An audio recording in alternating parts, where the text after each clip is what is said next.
Welcome back everybody, saudara semuanya. Gue bilang juga apa?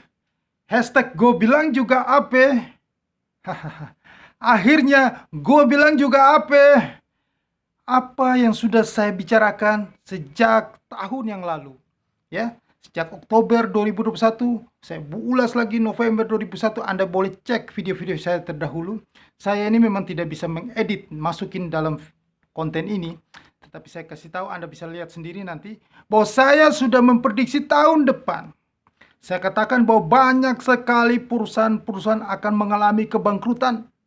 Dan ini sudah mulai terbukti. Badai PHK, pemutusan hubungan kerja, sudah banyak dari luar negeri, dari Amerika, dari semua negara di dunia, di Eropa, dan sudah menjalar masuk ke Indonesia. Badai pemutusan hubungan kerja atau virus PHK. Semuanya akan rontok berguguran. Seperti rambut ini akan rontok berguguran semuanya. Perusahaan-perusahaan akan bangkrut semuanya. Tetapi yang kena dampaknya itu adalah perusahaan-perusahaan di bidang teknologi, di bidang online. Itu perusahaan-perusahaan startup atau rintisan. Itu yang akan mengalami badai kehancuran, kebangkrutan. Mulai dari PHK dan ujung-ujungnya nanti akan mengalami kebangkrutan di tahun 2022 ini. Ya, kita lihat yang sudah terjadi, badai PHK, pemutusan hubungan kerja besar-besaran terjadi di Amerika, ya, di perusahaan aplikasi terjadi. Jadi ini semua terjadi di dalam sektor industri teknologi, ya, yang terjadi di yang namanya Silicon Valley, ya.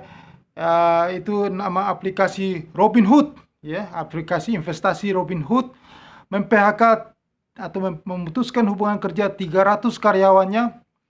Dan juga ada aplikasi namanya Cameo yang baru 1 tahun menyandang status unicorn, sudah memangkas karyawannya 87 orang, ya.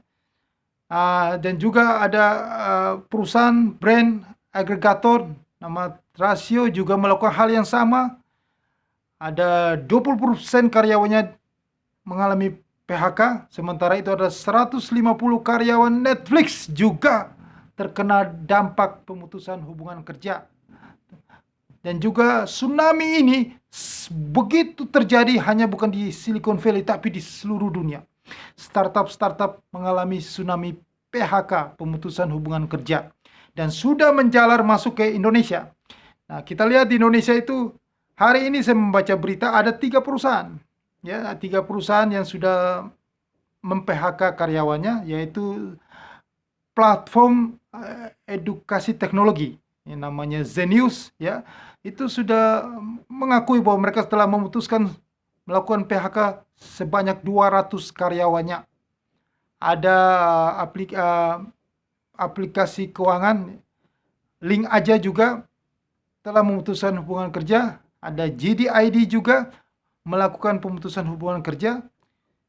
Dan ada beberapa hari yang lalu saya juga dikabarkan ternyata ada aplikasi yang namanya Tani Hub. Ini semua ini terjadi di Indonesia. Tani Hub atau Tani Hub itu aplikasi yang fokusnya itu untuk mempertemukan petani dengan pembeli, dengan konsumen, ya, membutuhkan penjualan barang antara petani dan konsumennya. Itu juga telah banyak sekali PHK karyawannya, dan juga kabarnya telah menutup gudangnya. 2 gudang besarnya di Bandung dan Bali sudah menutupnya. Dan juga kita melihat lagi ada kabar juga bahwa ada aplikasi pinjaman online yang namanya Uang Teman, ya. Itu juga telah belum membayar.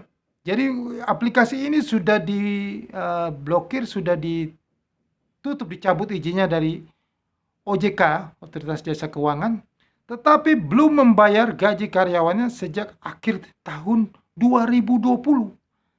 Luar biasa, sudah hampir 2 tahun dia sudah tutup dan dia tidak bayar karyawannya.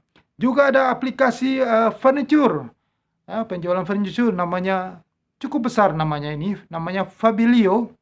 Itu sejak September 2021, jadi sudah hampir setahun ini, belum membayar gaji karyawannya juga. Nah, sedangkan karyawannya sudah melakukan petisi di media sosial tentang masalah-masalah mereka ini. Dan ini banyak sekali. Bukan hanya kalau di Indonesia, ini yang terjadi di perusahaan-perusahaan startup. Tapi nanti juga akan terjadi banyak di perusahaan-perusahaan di industri yang dulu. Banyak sekali perusahaan-perusahaan akan mem-PHK karyawan. Nanti akan saya bahas di konten saya berikutnya. Tetapi kuncinya di sini kita bicara tentang startup. Nah, startup atau perusahaan rintisan-rintisan ini kebanyakan usahanya didirikan oleh anak-anak muda. Apalagi yang di sektor teknologi lebih banyak dari anak-anak millennials.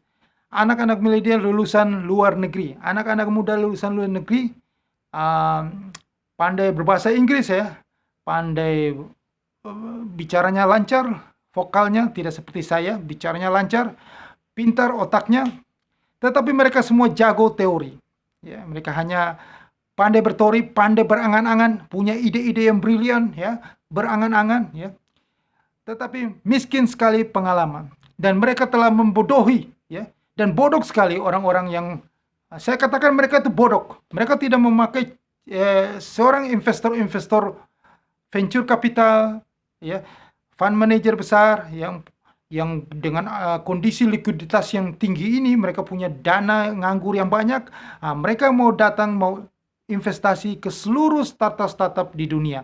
Tetapi mereka tidak mengerti bahwa apa yang dikatakan orang tua zaman dulu adalah pengalaman. Pengalaman adalah guru yang berharga. Bukan jago berteori, bukan embel-embel gelar, bukan lulusan sekolah luar negeri yang tidak ngerti apa-apa. Pengalamannya yang tidak pernah mereka itu makan asam, manis, pahit, garam, ya, empedu, segala pedas, yang hanya hidup dengan kehidupan yang manis-manis saja. Belum pernah merasakan pahit getirnya kehidupan ini. Apalagi mereka dari golongan anak-anak orang kaya. Mana mungkin mereka menghadapi hidup.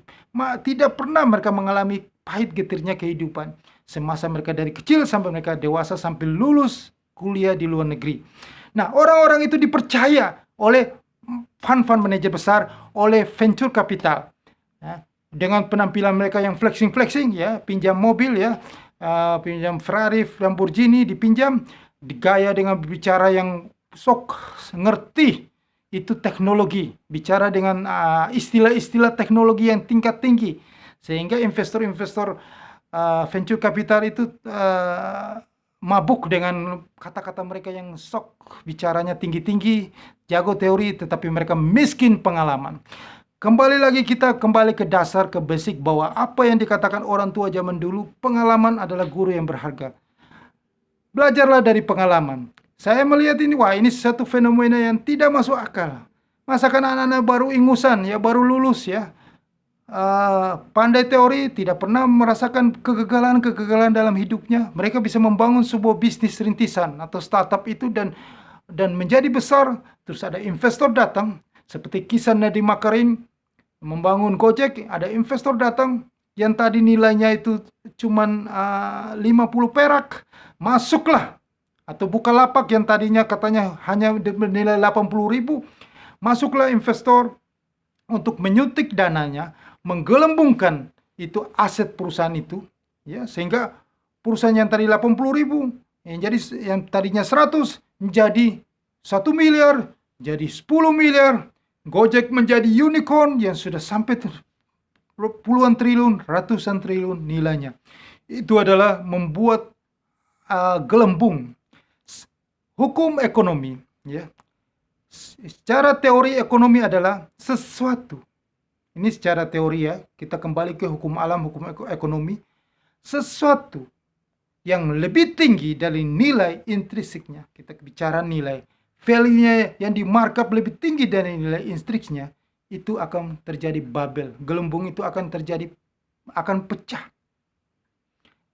Ini kalau kita bicara tentang bubble pecah, semuanya itu terjadi di industri, di teknologi. Semuanya di industri teknologi. Karena industri ini selalu berangan-angan ke depan. selalu itu memproyeksikan ke depan sesuatu yang belum terjadi. Mereka meramal, mereka melakukan bisnis yang ke depan. Bisnis, katanya teknologi adalah bisnis masa depan. Bisnis ke depan. Ke depan adalah sesuatu yang tidak pasti. Anda harus ingat itu. Dan itu sudah terjadi mulainya pecahnya Babel internet itu pada sekitar tahun 2000-an. Semua perusahaan-perusahaan internet menjamur di seluruh dunia, tumbuh. www.com itu, bisnis.com itu, saya waktu itu menyaksikan dengan mata kepala sendiri, semua go public masuk di bursa. Dan setelah itu, contoh yang saya lihat, kita tidak bicara di luar negeri, kita bicara di Indonesia, saya melihat sendiri di Bursa Efek Indonesia. Setelah itu runtuh rame-rame, hilang lenyap itu perusahaan-perusahaan internet yang sudah go public. Perusahaan-perusahaannya dijual, di backdoor listing, dibeli oleh perusahaan-perusahaan lain. Akhirnya jadi mengganti sektor bisnisnya menjadi core bisnisnya menjadi bisnis yang lain. Nah, pada intinya mereka setelah go public mereka bangkrut. Jadi mereka semua itu menipu orang di luar sana dengan bisnis angan-angan investor masuk. Investor masuk, setelah itu tujuannya adalah strategi keluar, mereka go public.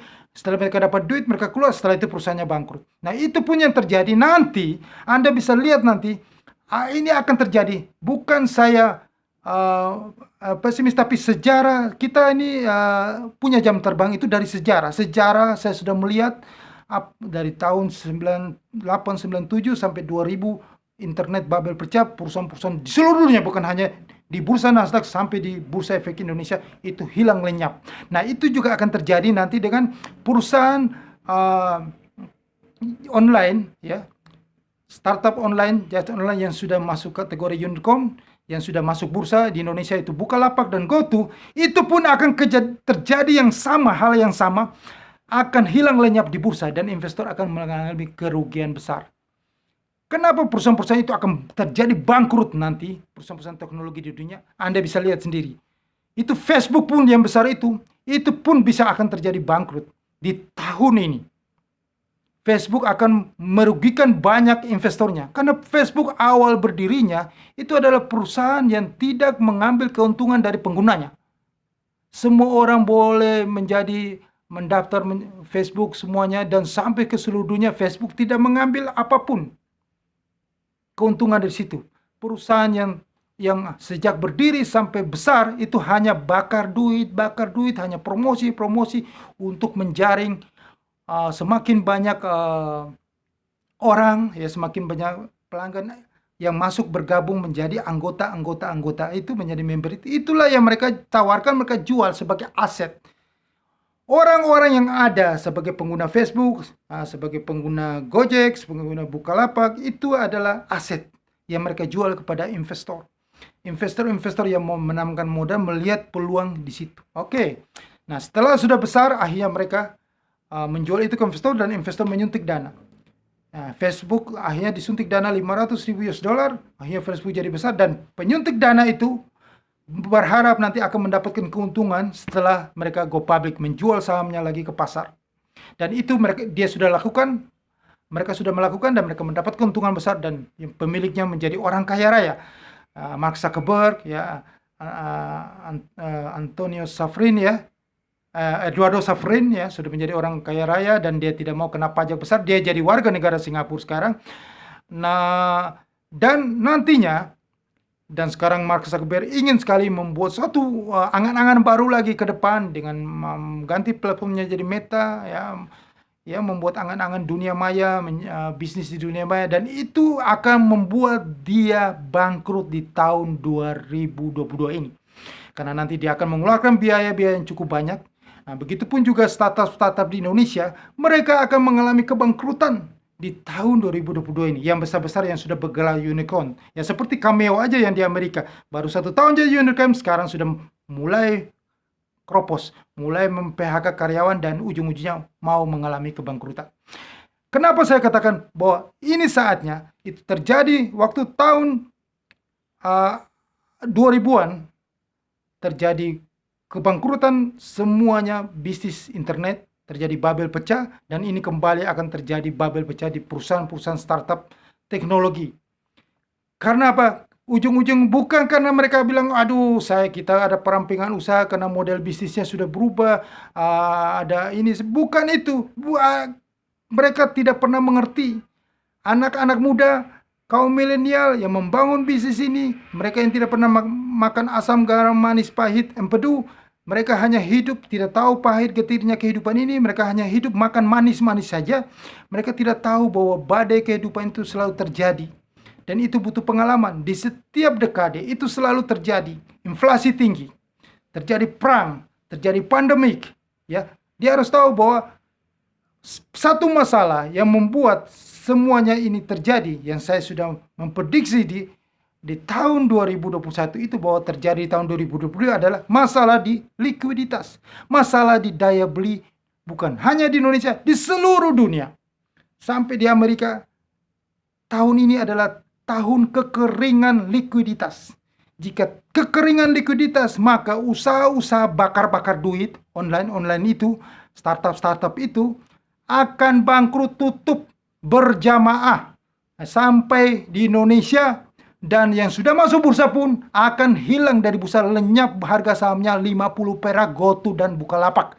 Dan bangkrut, lama-lama akan diam bangkrut, dan sejarah berulang kembali seperti babelnya internet pada tahun 2000. Harga saham .com itu di Bursa Efek Indonesia, saya nggak bicara di luar, itu sama. Di Bursa Indonesia, karena saya melihat dengan mata kepala sendiri, akhirnya hilang lenyap-lenyap dan di backdoor listing oleh perusahaan-perusahaan di industri yang lain.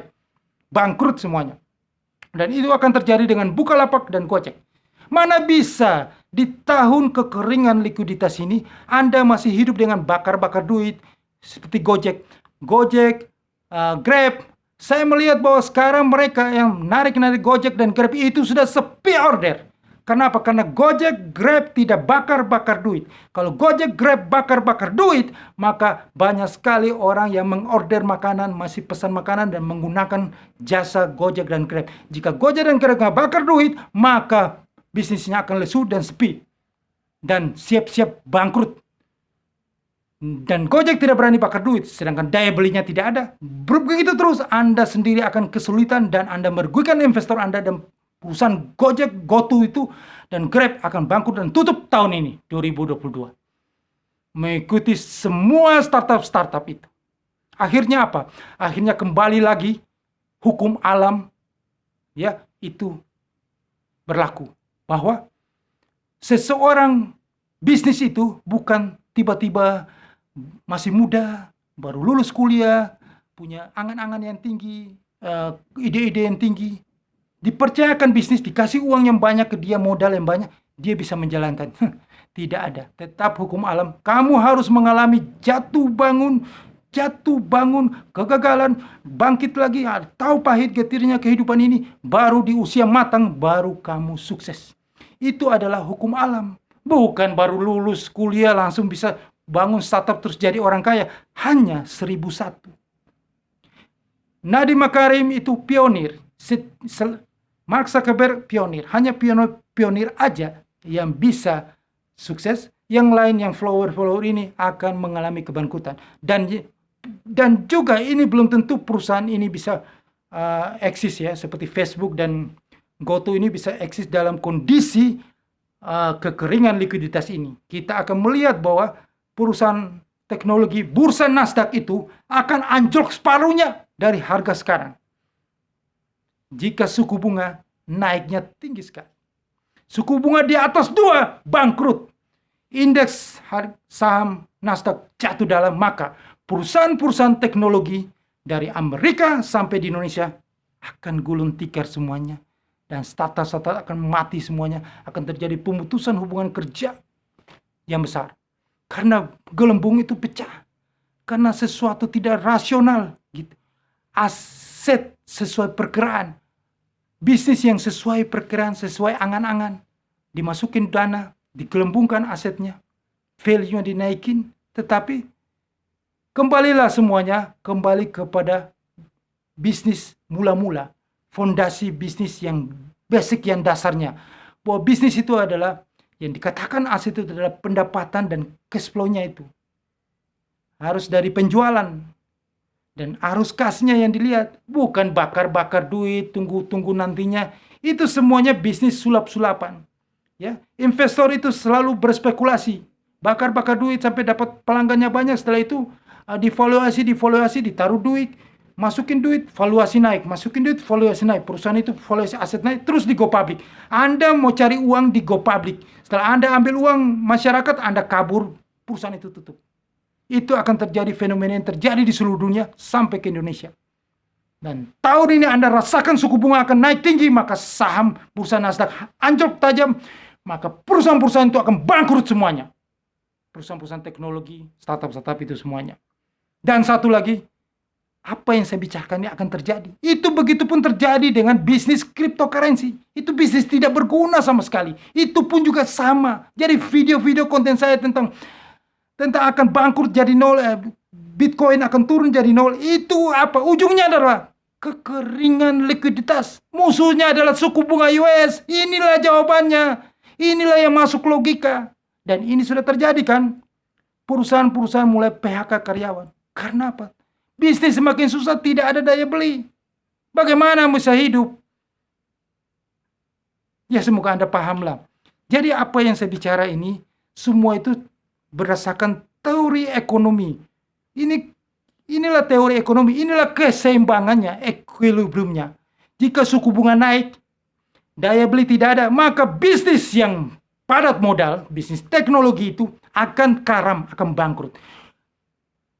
Anda lihat saja, saya ulang-ulang terus di konten saya. Patokannya bursa Nasdaq. Jika bursa Nasdaq itu anjlok separuh tahun ini, maka banyak sekali startup yang bangkrut. Perusahaan teknologi, bisa saja Facebook atau Meta platform itu akan bangkrut. Dan Bitcoin akan menuju nol. Itu pasti terjadi. Ini logika ekonomi. Oke, akhirnya di situ kita rame-rame mengucapkan salam hashtag gue bilang juga apa. Gue bilang juga apa. Gue bilang juga apa. Oke, sekian informasi bisnis yang saya berikan kepada Anda semua. Semoga ini bermanfaat dan Anda sebarkan kepada semua orang. Anda viralkan kepada semua orang. Dan jangan lupa Anda bantu subscribe bagi yang belum subscribe channel YouTube ini dan tekan loncengnya. Dan satu lagi saya kasih solusi kepada Anda. Saya sertakan link di sini. Bisnis yang eksis di tahun ini hanya futures trading. Karena itu sangat volatile, sangat fleksibel dengan market mau naik atau mau turun, Anda tetap profit.